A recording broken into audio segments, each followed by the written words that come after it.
All right, so we're going to be talking today about OpenAI's function calls feature and namely how to avoid hallucination with that feature. So we're going to look at how to use the function calls, what their limitations are, and then how can we avoid those limitations using good prompt engineering. So first we're going to import our modules and we're going to select the model. When I wrote this code, it was required to use the 6.13 version. It has now updated where you don't need that. Then we have a model completion function here. This is just boilerplate. It allows the input of a function call or no function call. So we can use it for both normal prompting as well as function call prompting.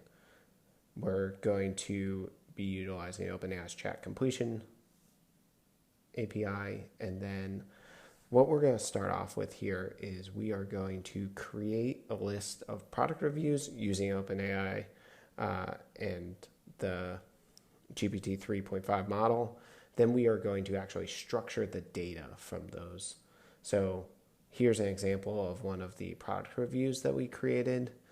And now what we want to do is we want to pull out certain features of this and organize that into structured data.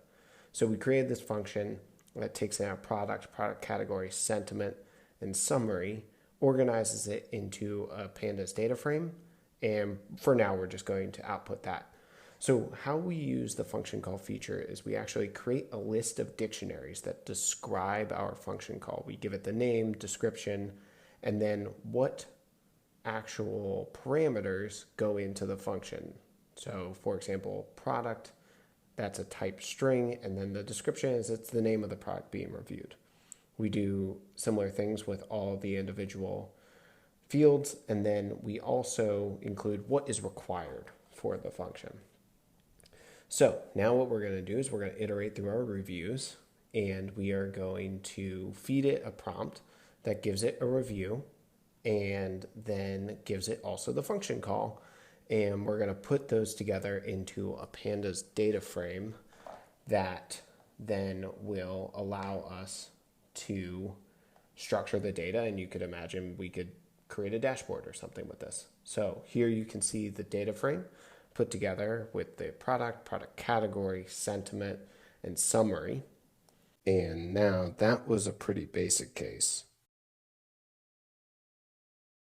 But there are some limitations with function calls, and let's go through them here. So in a new case, we're going to be putting together a product task, and we are going to be trying to pull out what individual items there are about this product task. Things like the title, the description, assignee, which is a list of people, and then the deadline for the product task. And we're going to have all of those be required for our function. So we're going to purposefully, to demonstrate limitations here, leave out two things. We're not going to tell it the assignee or the deadline. We're going to tell it that it's a product management assistant, but we're not giving it that assignee and deadline. Therefore, what we're going to see when we run through this, we're going to run this 50 times, and we're going to see that we are hallucinating that assignee and deadline 100% of the time. So the model's trying to make something up to fill those, even though that's structured information that we actually just have not given the model. Okay, overcoming those limitations. So there are some things that we can do on the prompt engineering side to avoid that hallucination. So number one, tell the model not to lie to you. Treat it kind of like you're a parent. Say things like don't make things up or do not guess. Number two, you want to let it know what fields it should be forced to create versus what fields it should feel as are optional. So don't include fields that you don't want it to hallucinate on in the required fields. Also, give the model a path of least resistance out. Ask it, if you don't know, return -1. And then there are some great features here like enums where you can give a function a list of potential options, but when you do that and you let it know it can return -1, make sure to include things like -1 in the enum. So telling it not to guess, letting it know to return -1 if it's unknown, and including that option in your enums is going to massively improve your hallucination. So let's run this, go ahead and run this 50 more times, and we will see that now we have a hallucination percent of 0 for both deadline and assignee.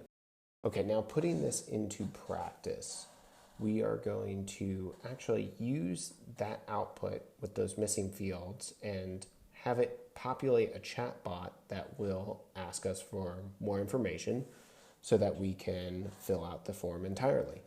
So first we're going to process our output and get the fields that are still missing. And then once we run those fields against the actual function call, we can get the descriptions that we pre-wrote using this field strings function. And then we can feed that information into a question prompt that we can then utilize as our system message. And then ask the chatbot, okay, what am I still missing? And how can I complete this information? So now actually running the chatbot, we will see running with the same information as before. It's going to ask us, okay, I need assignee and deadline. So let's go ahead and tell it that Sam is going to own this task. And then it should ask us for deadline. And here we go. So now that we have it asking for the deadline, we say the end of September. It knows the current date. So it outputs everything real nicely with a title, description, assignee, and deadline.